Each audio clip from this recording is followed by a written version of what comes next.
All right, the miracle mind. Great. The miracle mind. Are you ready? We're going to take off now into the miracle mind, opening our minds up to anything can happen at this point. So it's really great because in a good sense we love a good surprise. So that's really great. Now today, are there surprises? Who knows? Nobody can tell. But we're going to take a look at the idea that is given in the Manual for Teachers, joy. And we will have Master Teacher coming over, talking to us, continuing with where he left off last time. I can't remember.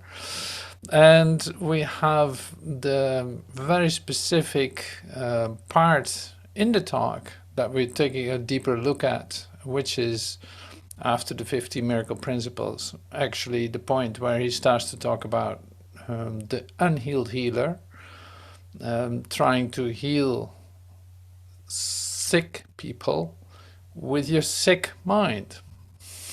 It's not going to work. So that's called an unhealed healer. And he says it bluntly, it's like with your sick mind, you're trying to heal sick people. Not recognizing that there's nobody sick outside your mind. So you first have to recognize something here. And so this is all a speed up. This is all, say, given to us to not forget and to, say, remember, oh yeah, wait a minute. There's no such thing as sickness. Oh yeah, wait a minute. There's nothing, the cause of me outside myself. There's none of such a thing, you know. There's nothing outside myself that influences me. There's no power outside myself. No, if I find a power, it would be, say, it is within me. The power is coming through. And I have nothing to say about that. If I think I have something to say about it, I drift off into some kind of detour and I get very scared. And this is very simply said, what the whole occurrence of human existence, you could say, is a detour into fear. But we picked up the book, A Course in Miracles, of what's left of it. Course in Miracles, and we have some extra input from Master Teacher. Not that the Course in Miracles isn't like complete in itself, absolutely.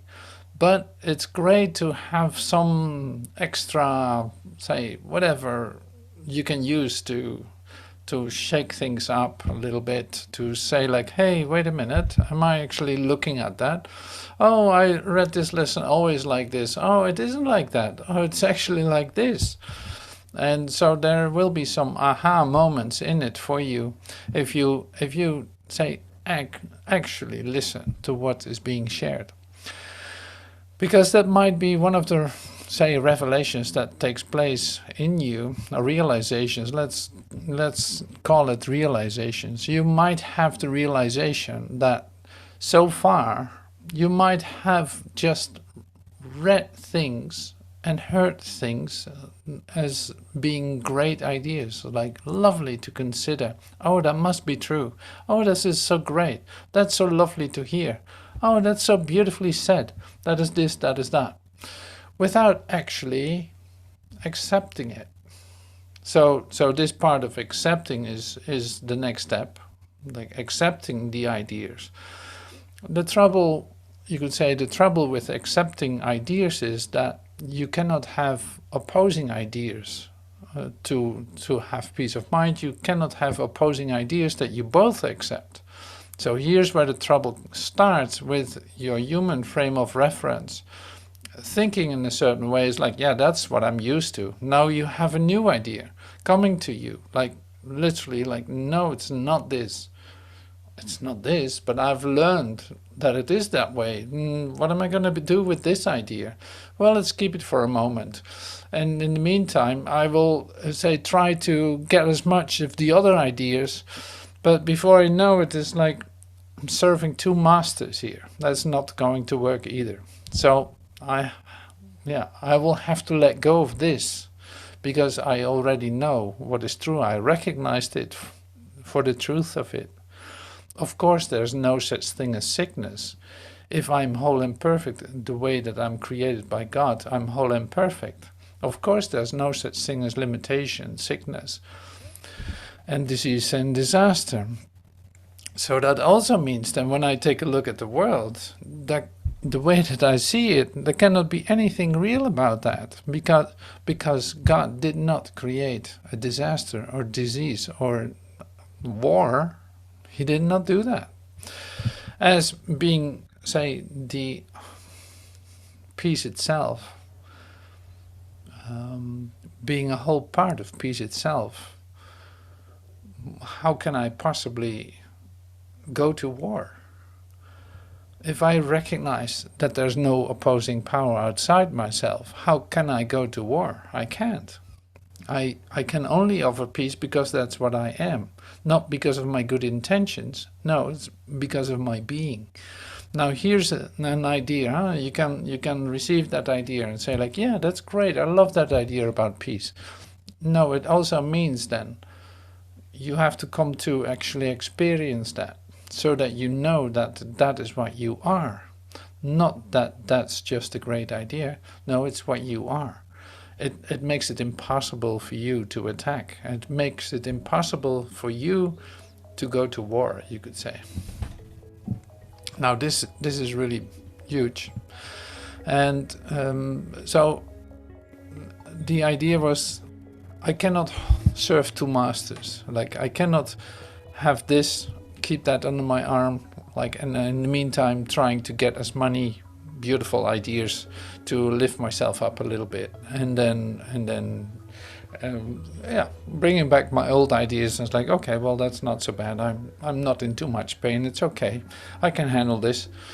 And you will do that. Now, good luck with that. It's not going to last long. So that's why this miracle mind moment is coming into your life, that you actually can hear what is meant by what is being shared in A Course in Miracles and by Master Teacher in his say live teachings.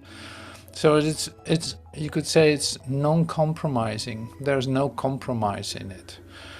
And I don't know about you, but I know that so-called people, as you as a human being, love to make a compromise. You think you're say mature if you make a compromise. You think that's a really good thing, yeah, to prevent war or something like this.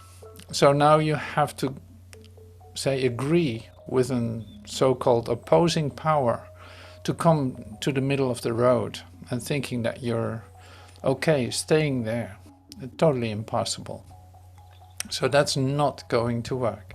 But yeah, this is a process, obviously. It is a process where we, with our great ideas that we are so used to and feel so safe by, except for an anxiety attack here and there, and some depression here and there, and some burnout right there, and some futility experience, futility, like what the hell am I doing? Who am I in the first place?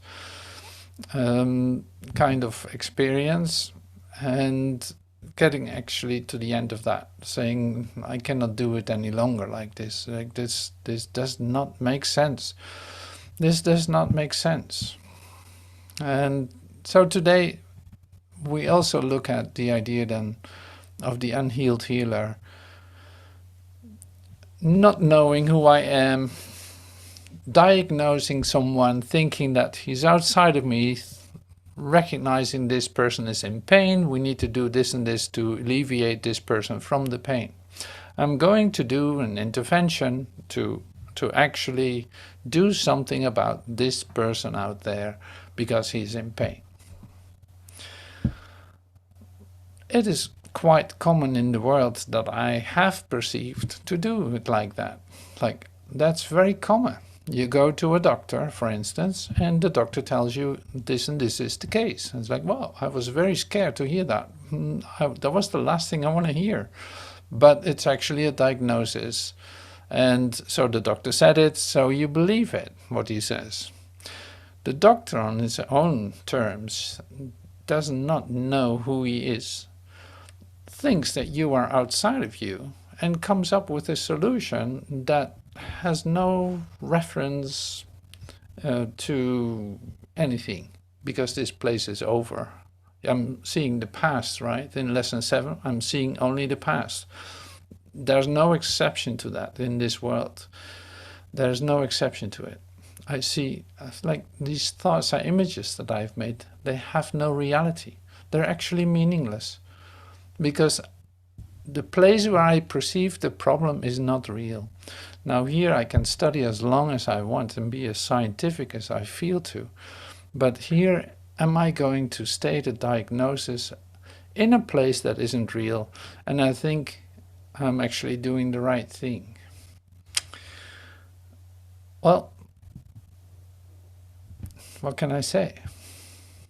You know, this is what I mean with ideas. Like, consider the idea that you have, like, okay, this place isn't real, or yes, I'm seeing only the past. I can accept that idea.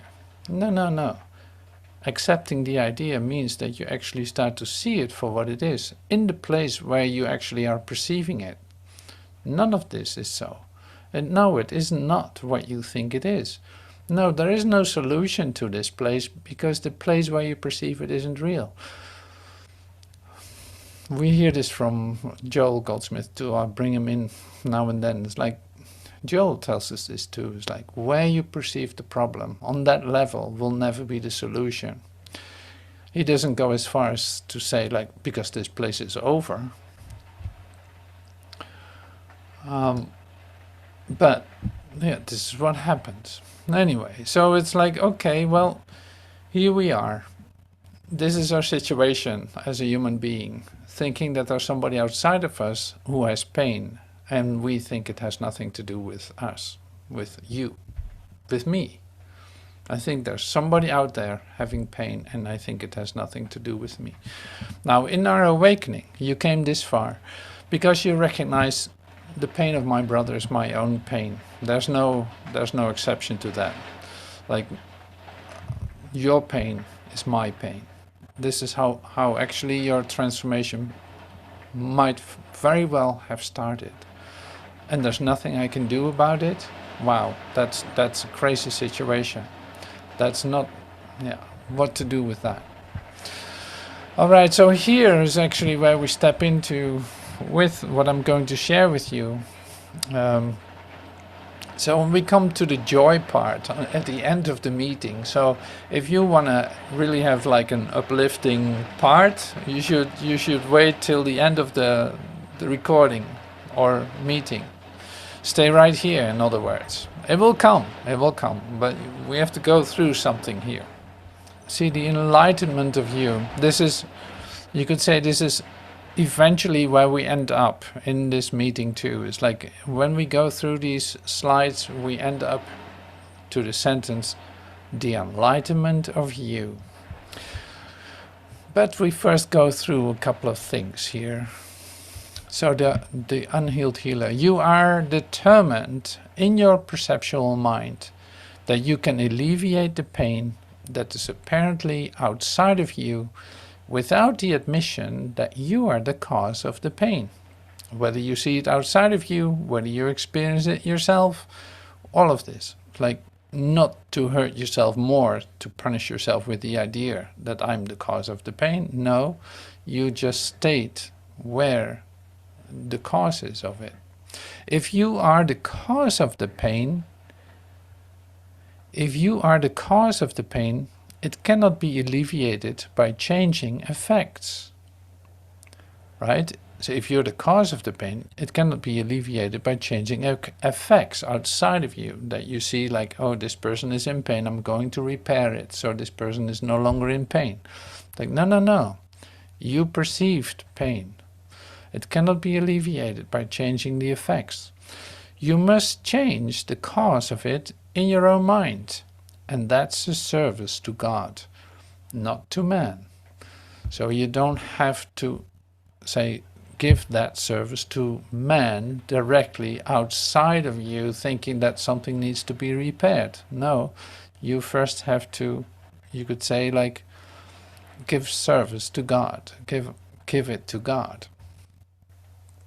Jesus, when he defines empathy, because that's actually what we're talking about too, your feelings for your neighbor, you could say.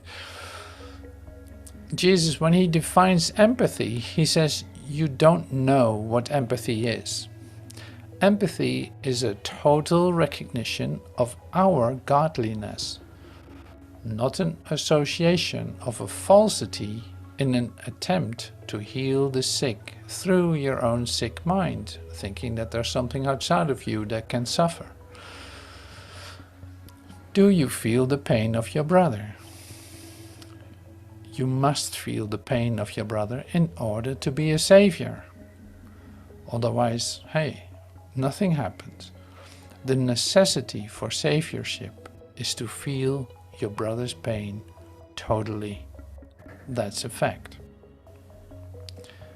The necessity for saviorship is to feel your brother's pain totally. And we have beautiful examples of that. It's like Jesus's expression, like, forgive them because they don't know what they're doing.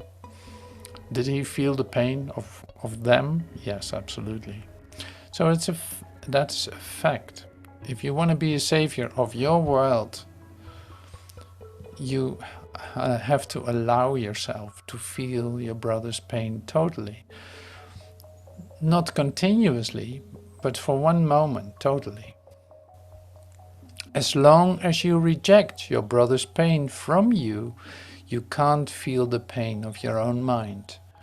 This is my direct teaching to you. I can't stand this place. I could not stand not being able to heal the pain of my brother. Come on, you healers. Everybody comes into your office for treatment. All of this dedication that you all this dedication that you have has been an attempt to help this situation come to a truth, to a harmony, because you love them. And I'm telling you that love is total. I'm doing this from revelation. If you can't tell I'm doing this from revelation, go away. You've been going away from this for so long. Finally, I am declaring to you that this is a funnel of light that has come into the apparent schism association of your own dream, like the separation association of your own dream, telling you that you can escape your dream. How could you not do it? Did you see the consciousness get up and walk out of here? Did you see how fearful that was to them? How many more of you are going to be afraid to do this? Do you see what's happened?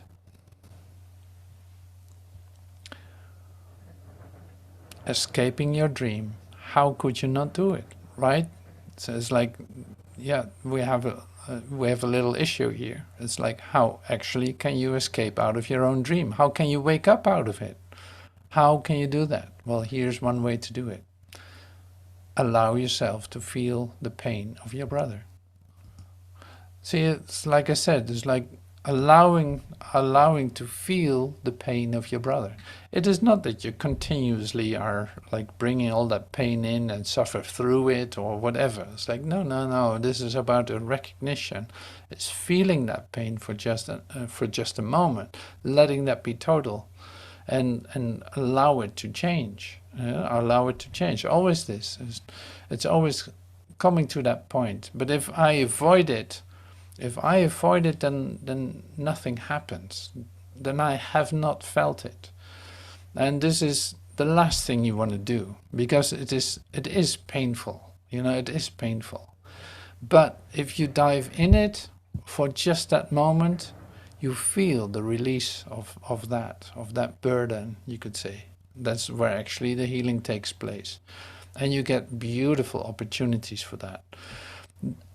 Do you have any idea how well it feels to feel the release of that pain? Oh, so great, so beautiful, because immediately you start to recognize your oneness with each other. You feel a total connectedness, and in whatever way that comes to you, it's like, yeah, who cares how it comes to you? Do I do this? Do I learn through pain? Somebody said to me, you say that we learn through pain. It's like, well, listen to this.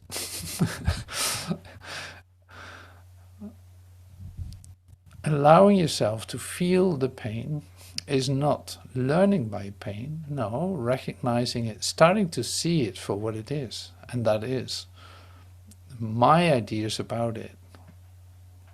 Allowing healing to occur to that. Seeing that it wasn't what I experienced. No, it was something completely different. By letting this be changed, I experienced something completely different in myself and extend it to my brother, because it has definitely to do with the recognition of each other, in the pain that you feel. Am I trying to change the outer world, the effects of my thinking? Am I trying to change the effects of my thinking? No, not at all. Am I learning through pain? No, not at all. Absolutely not. Am I learning something by allowing myself to feel the pain? Yeah, absolutely. Absolutely. Whew. Absolutely. Absolutely. Do I need to protect myself from that? No. No.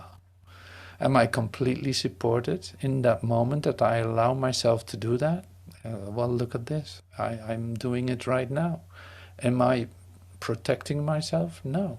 Am I completely supported? Oh my God, yes. Oh my God, yes. Absolutely. Is this healing? Yeah, absolutely. Is this applying your miracle mind to real happenings? Yes. So all of this is happening here right now as we speak. This is not a theory, it's not a concept, it's an actual occurrence. It's a real occurrence. Some pain is relieved. I recognized pain, felt it for a moment completely. It was like, suddenly I feel the shift in it, and there's the release of it. It's like, oh my God, I'm so grateful. So grateful to feel my love for you, because I couldn't feel it for just a moment. I felt the pain, yes, but I didn't feel the love. And something needed to shift within me, and it happened. That is a total miracle, because I had no idea how to do this. But I was open to feel it. That is all. Okay, so this is what we're talking about, and it's so lovely. So you see it exemplified as we speak, but that's like, so here the things you love must. So okay, wait a minute. You are identified with your own. You're so identified with your own fear that if you really want to look at it, you're afraid of this message. Why? The things you love must die, is what you think. The things you love must associate with you in fear, because you have created them to establish your reality based on a temporal time. This is a threat to you. It is the only threat you have, fear of God. Isn't that silly? You think God is going to take something away from you. Don't be afraid. Where is the miracle? Right here. When is it going on? Right now. Who is going to work it? You are. I am. How are you going to do it? You will notice that the 50 concepts of the miracles were the 5 W's, and the H, or how, will be that I read you. What I read you. How will be what I read you. When we did this, we took the perceptual mind, which is who, what, where, when, and why. If you add the H, which is the how, that becomes the text in the workbook. So it's like, that's in the Course in Miracles. Yes, it's the text and the workbook. That's the how do we do this. That's why I took 50 concepts to do this for you. When you go back and do the concepts, you will see that it contains all of these elements. Who is it that has to do it? Why do we have to do it? When will we have to do it? What do you have to do? They will all be in there. Now, did that help you define in your own mind what a miracle is? I don't know. But this is, of course, in what? This is a course in what? The enlightenment of you. So it's like these 50 miracle principles will tell you exactly, just like the lessons, just like the textbook will tell you exactly. Who is it that has to perform these miracles? Why do you have to do that? When will you do it? What do you have to do? And what don't you have to do? It will all be in there. Okay, so this is a course in the enlightenment of your mind, the enlightenment of you, the enlightenment of you. And that's so great. So this was just, again, like a short part from the text, like maybe 1 page. But you see, it touches the basics of your everyday life. Everything that you encounter, there will always be a facet of this in it. Like you meet someone who apparently is in pain. You wonder, how am I going to do this? Well, see the answers for that. Instead of struggling through it and trying to forget it, or trying to, it's like trying to even think about letting it defined by a sick mind. See, all of this comes back to you all the time. I know that for sure, because it's all around in our consciousness. These ideas are tempting us continuously. Oh my God, I perceive this. I got to do something with it. I got to fix that. I got to, try to find a solution for it. Forgetting that what I'm perceiving is not outside of me. So, and also, what I'm perceiving is already over. So there's not so much that you have to do, but definitely performing miracles is one thing that you should dedicate your day to, your life to. Performing miracles, not to fix everything with your magical wand or something. No, by realizing that there's nothing outside of you, that all the power is within you, but none of that, like none of what you perceive as outside yourself can do anything to hurt you or to do anything with you. So that's the essential shift that takes place, say the reversal of cause and effect, where Master Teacher is talking a lot about too, and the Course is full of that too. It's like, it's reversing the cause and effect. You thought the cause was out there. No, it's actually right here. It is in you. Now it can change, because you have pointed out the source of the problem perceiver. You found the problem perceiver. Okay, I'm saying it just with little different words. All right, so continuing on this Miracle Mind episode, so an essential part is listening to Master Teacher. We're going to do that.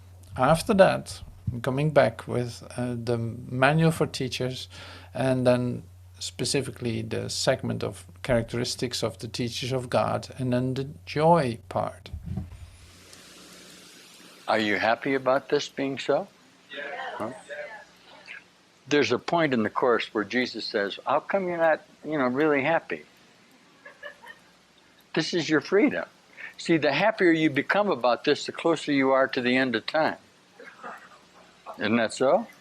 I mean, this is really a way out for you. Oh, yeah. There's no question you can get out this way. Strangely enough, there's no other way to get out but this. These perceptual consciousnesses will say, well, tell me what you're going to do. What did you accomplish? How is this going to turn out? And you say, I have the vaguest idea. I'm just here in love and light, and I'll be here for another moment, or I'm gone from here, or they will not understand you. What? You have undergone a transformation of your mind. Will you be here for a moment in that? Sure. Why not? Why? You're here for a moment in that right now. Did you depart here and are gone from here? Yeah. Yeah. Are you really not here? You are really not here.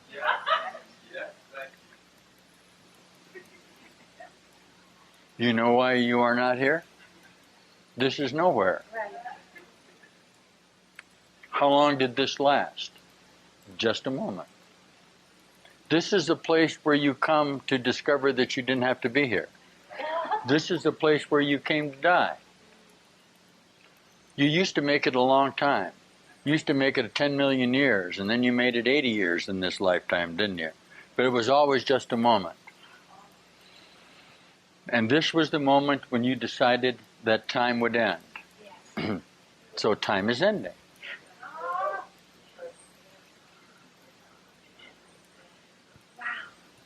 Do you have a need to know what it's going to be like when time is ended? Huh? It's going to be like this.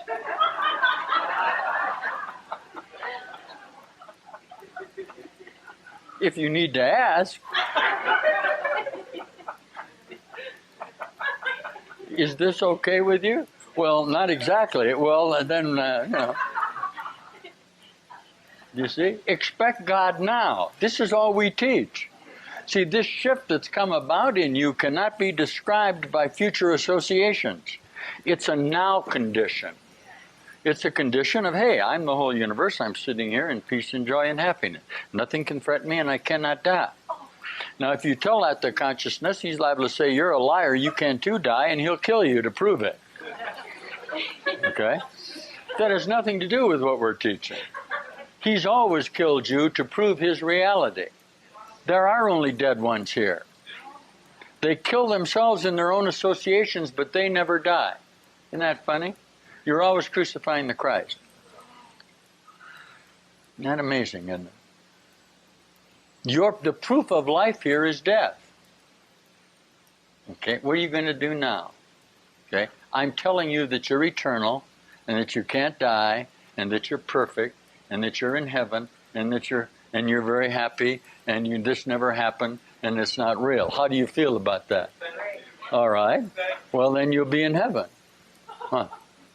You believe it? Yes. It would have to be so if you do. Yes. If you don't, it won't be.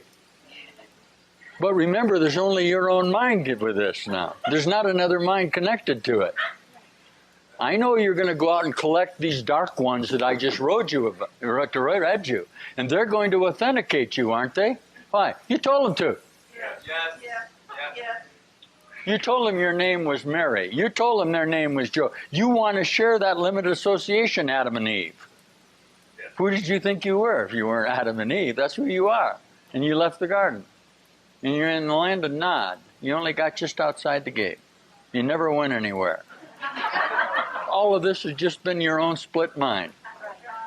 You think there's a rage in heaven. You think that somehow Lucifer was cast out of heaven. That's nonsense. There is no conflict in heaven. The conflict is in you. Yes. Lucifer, the bearer of the light. That's you. Can you see that? Did you know that you were Lucifer? Yeah, of course. So you are. Isn't that amazing? What's the difference between Lucifer and God? From God's standpoint, nothing. From Lucifer's standpoint, the conflict of his own associate mind in his determination to miscreate. It's not real. Isn't that something?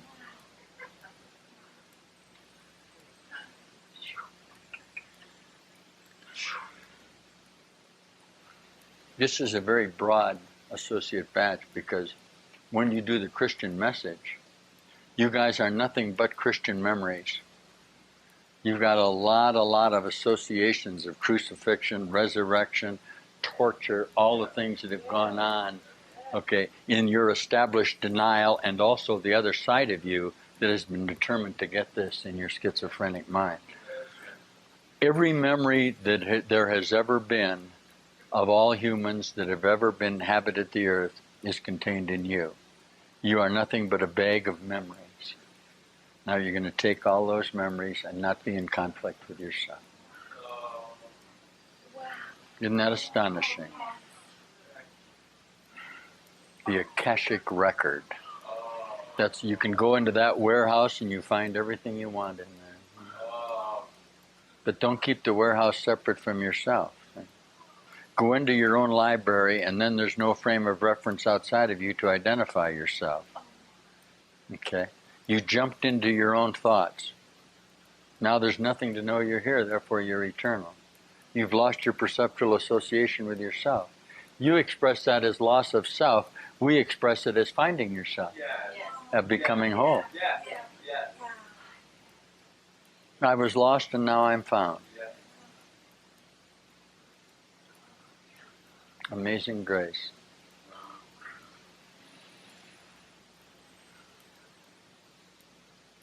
Is this a reassociation for you in time with all of these consciousnesses that are around you? Oh, sure.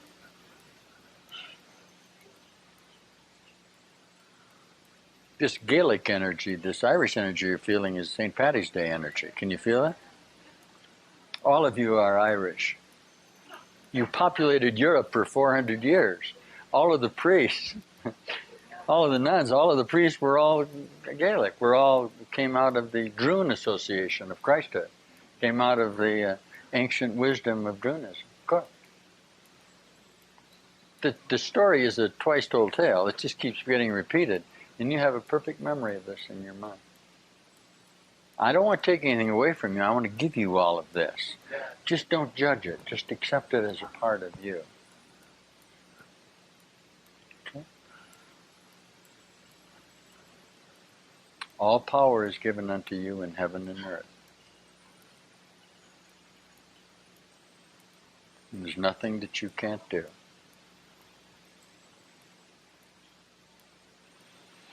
Now, have we tied this properly together with the teachings of Jesus Christ, our brother, our later brother? This will occur in the next 2 pages of chapter 1, where he'll say, I'm a step ahead of you in time. Okay, we are not equal in time. I'm a step ahead of you, and I can direct you to this through the use of your own mind associations, because we are in fact singular. And that's the directions of the Course in Miracles. And that's the directions you will take with your new enlightened mind as you begin to teach the Course, won't you? You go out and say, I am the living Son of God, and I declare to you our wholeness. I say to you that this message coming from God directs us to this reassociation of love through the relinquishment of ourselves. Okay? I think you should be able to do that now. Don't you? Your salvation depends on it. The conflict is only in your mind, you see. As you begin to experience the ecstasy of the union of this reassociation with God, you won't want to do anything else, will you? You're perfect in your own mind. You'll let the dead bury the dead. You'll look around you and see that everybody loses here. That all they're looking forward to is finally cancer and death and sickness. Isn't this so? The body's going to fall apart and rot and get old, and you said, I'm not going to do that. I am not going to take this dream of death and allow it to be what I am. I am more than that. I am not this. This is just a little spot. All outside of me is all this universe. I want to know what that is. You guys that are with me have never been satisfied with your limited form associations. That's why you're with me.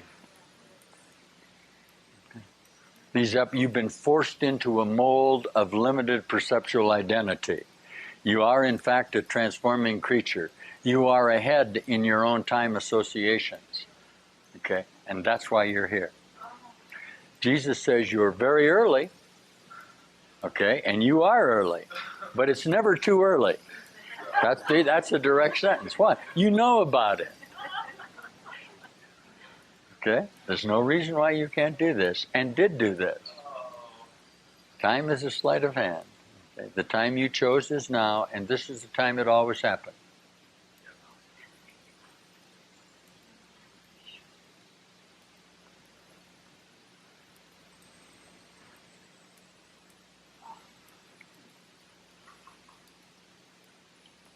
This demonstration of the parting of the veil is a very real thing going on in here, as you know.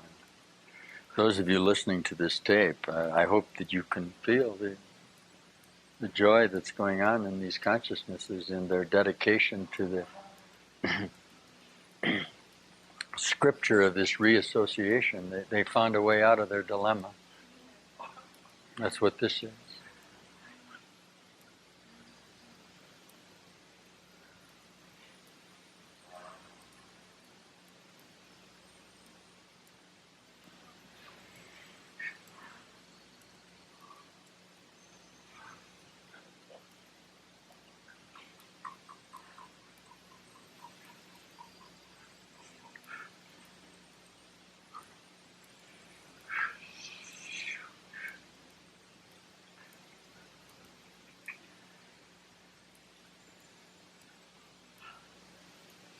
Is this really happening to you? Yeah. Yeah. This is an entirely different time than this morning.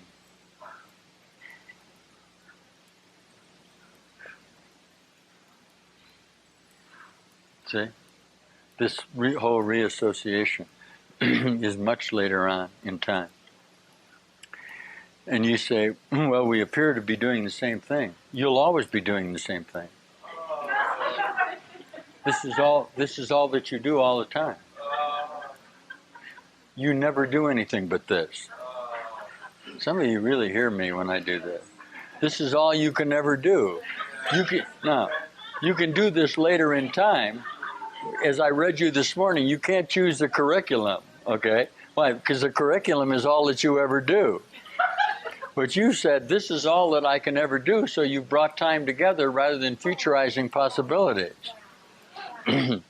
When you do that, you undergo a shift in your associations, and it's later in time when you're doing the same thing.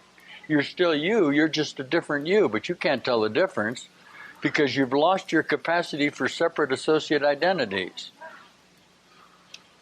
The exact difference in my illumined mind and yours until it wakes up, okay, is I am very certain that perceptual consciousness is not real, that it's just a distance between its own thoughts. Okay, so it wouldn't make any difference what you said to me about your own identity. Obviously, it doesn't have any source. It's not real. None of this is real. Yes. Okay, that's what I told you this morning. Yes. All right. Now, when your mind knows that, it doesn't say, well, I'm still working on the possibility. It knows with certainty that this is not so. Why? Everything that's real knows that is not so. And what does not know it, but thinks that this is not real. That's how simple this program is. That's what you're undergoing and have undergone. And it's nice to see that. Can you be happy in this new creative purpose? You guys, you'll be ecstatic. You're going to be allowed to create with whole mind rather than limiting yourself to a definition of you. Before, you've always had to judge your creative capacities. What absurdity.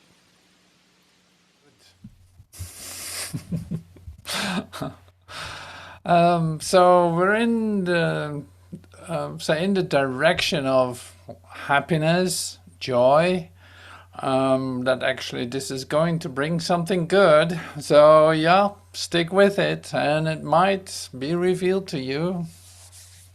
Isn't that great?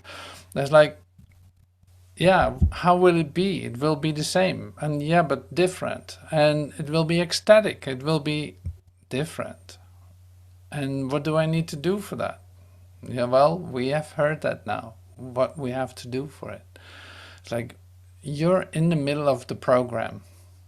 So the things that are coming to you, the possibilities that are given to you to be actually here in this moment, in a real moment together is where something can happen, where you can, say, speed up your time. And that's really the purpose of the meeting. You could say that's the purpose of the meeting, to speed up time, that you don't keep doing the same thing over and over and over again with the same result, hoping that it will be different next time.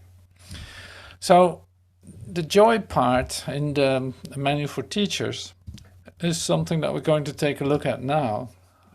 Joy. It's only one paragraph, but it's sufficient. So here it is. Joy is the inevitable result of gentleness.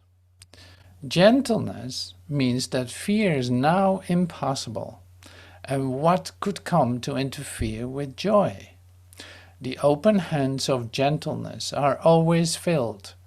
The gentle have no pain. They cannot suffer. Why would they not be joyous? They are sure they are beloved and must be safe. Joy goes with gentleness as surely as grief attends attack.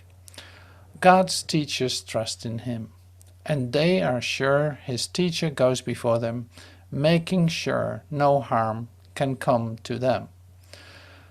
God's teachers trust in him, and they are sure his teacher goes before them, making sure no harm can come to them. They hold his gifts and follow in his way, because God's voice directs them in all things. Joy is their song of thanks, and Christ looks down on them in thanks as well. His need of them is just as great as theirs of him. How joyous it is to share the purpose of salvation. So joy is the inevitable result of gentleness. And gentleness is the inevitable result, you could say.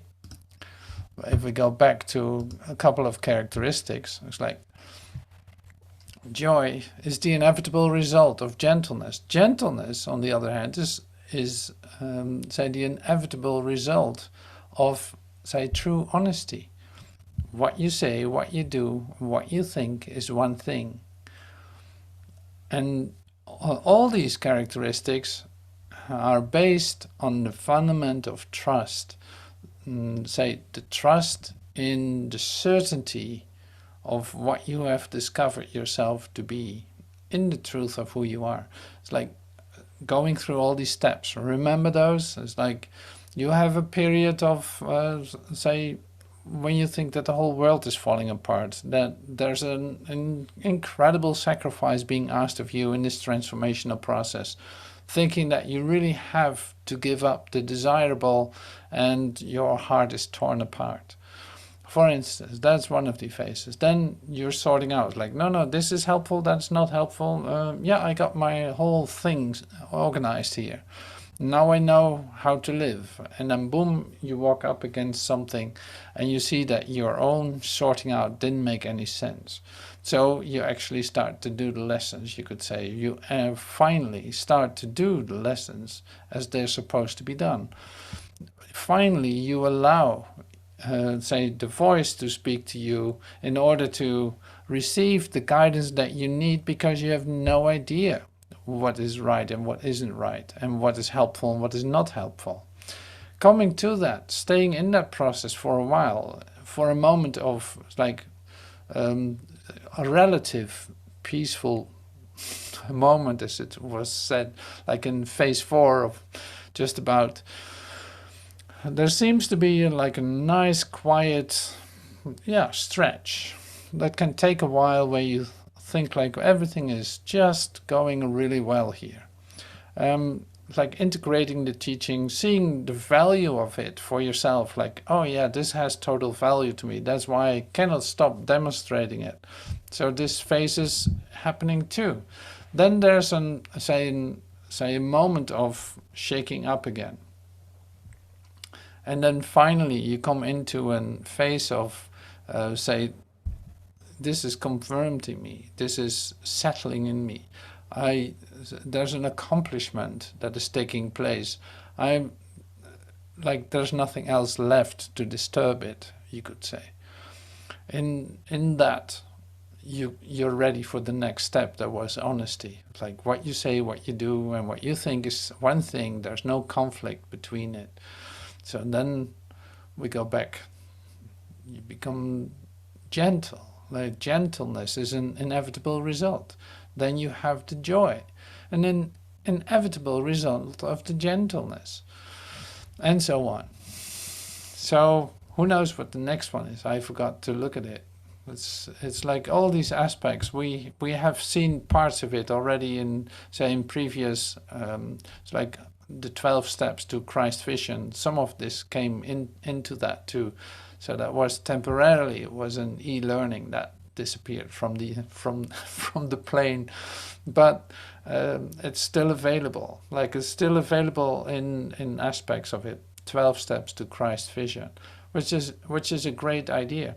So these aspects are in there too, of course, because everything that is being brought into this curriculum is literally made for it, tailor-made for your awakening. That's why it works. That's why you have to do it. It's like it's a required course. Like you will go through these things. Whether you do the Course in Miracles or not, like who could care less about that? It's like if you want to use the Course in Miracles, it would be a great, very efficient, tailor-made way for you to do so. But if you find a better way, who am I to say that you shouldn't do it? If you find a quicker way, if you find a shortcut, watch out. There's no shortcut to waking up. No, you will have to look at aspects of yourself. You will have to wonder what you are doing and why you are doing it and who you think you are. So then, now with the age coming into our awareness, like how am I supposed to do this? Well, there's the workbook, there's the textbook. That will give you the instruction. Here's the manual for teachers, telling you a little bit about this demonstration part, like how am I going to be? How do I spend my day as a teacher of God? What am I supposed to do? How is that supposed to look? All these things are all in there. It's like how. All the how-tos are in there. Okay, so we're getting to the end of this meeting. I can feel that. Thank you so much for joining in this with me and having the miracle mind wide open, allowing that to expand and to develop so much trust in what is being shared that you become certainty yourself, and knowing that you can never heal something that is outside of you. Recognizing that it all starts here is really what today's meeting was about. It's like, yeah, there's nothing to adjust outside yourself. That's one of the lessons that we got out of this. So anyway, so the confirmation was also here, and that's why I'm giving this little summary. It's like the confirmation was also here. That really something is happening in you. Like you are part of this. You are actually doing this. You are allowing yourself to undergo a change. That change is real. Like if you allow that change to take place, it will be a one-time only in that sense. You don't have to redo this over and over and over and over. No, it is on a daily basis, but the things, so to speak, the things that you allow to heal, the pain, for instance, that you allow yourself to feel of your brother instead of trying to hold it off. For one moment, completely feel it, allowing it to be healed, feel the release, is really where we find ourselves here in this training. See, there are all kinds of things that are discoveries for you to see. Oh, this is what I've actually always been looking for. I knew this was a possibility, and now I'm actually doing it. So thank you for your participation in this, and That's absolutely lovely. And see you soon. Thank you.